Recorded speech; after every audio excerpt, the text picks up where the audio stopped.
I was supposed to ask Mr. Tarun Vijay, he is not here, so I moved to Dr. Tharu.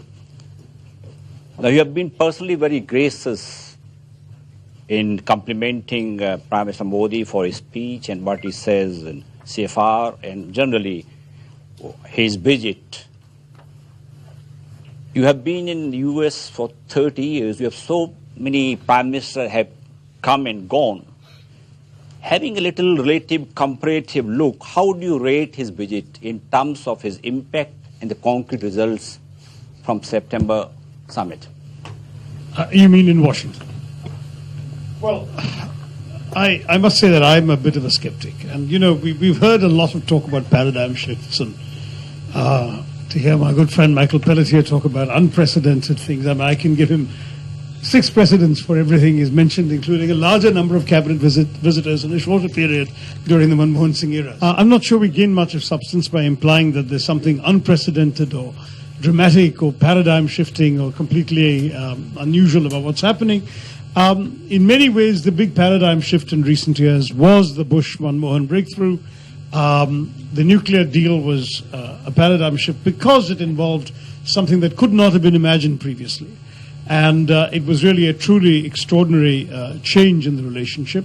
Thereafter, we are seeing various good and positive things, but I thought, in fact, that the visit by Mr. Modi to Washington was actually a bit of a damp squib. I mean, especially after the hype of his New York visit, which is where the praise you allege I expressed was about specifically his appearance in New York and his speech at the UN and his glad-handing the Indian public and so on. But Washington, it's very difficult to find anything tangible that came out of it. I mean, I'm really pleasantly surprised to have Michael doing his job so well and saying it was an extraordinarily successful visit. I can't point to a single success. You know, when you look back at what happened, if you were to look at some very specific concrete deliverables that, let's say, Indian analysts thought we could hope for from the discussions preceding the talk, that is some breakthrough in defense production assistance, transfer of state-of-the-art equipment to India, or in the transfer of state-of-the-art green technology for environmentally friendly development in this country. Both are things we've been talking about. Absolutely nothing came out. There was no concrete announcement. Instead, Mr. Modi was fobbed off with a poetically titled joint vision statement, Chale Saath Saath Mein, Forward Together We Go, a joint op-ed in the names of Mr. Obama and Mr. Modi, and the greeting in Gujarati, Kemcho. He got a little more than Kemcho when he went to the White House. I mean, frankly, these are the sort of optics that we're long used to Washington offering visiting Indian PMs. I don't know if you remember the hype about Prime Minister Manmohan Singh getting the first ever state banquet of the Obama administration in 2009. But there's always very little beyond the blather. Bromides abounded about democracy, common values, peace, partnership, weasel words that have long been sucked of any real meaning by their overuse in the Indo-American relationship. And so when I read the Wall Street Journal's op-ed commentator Michael Kugelman saying that the visit was long on pageantry and short on substance, an exact quote, I must say that I found it very difficult to disagree, because in some ways I thought Mr. Modi's visit to Washington was a sobering reminder that the really hard work of building a strategic partnership requires a lot more than skillful public relations, which he's very good at and which we saw him doing in New York. But there were achievements, and the achievements were for Mr. Modi personally. That is, that we mustn't forget that he had to seize an opportunity to restore normalcy after years of being on a visa ban list.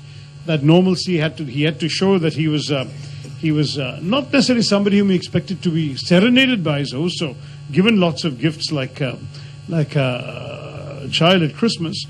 It was rather a necessary corrective to the negative image that many American opinion makers had had of him.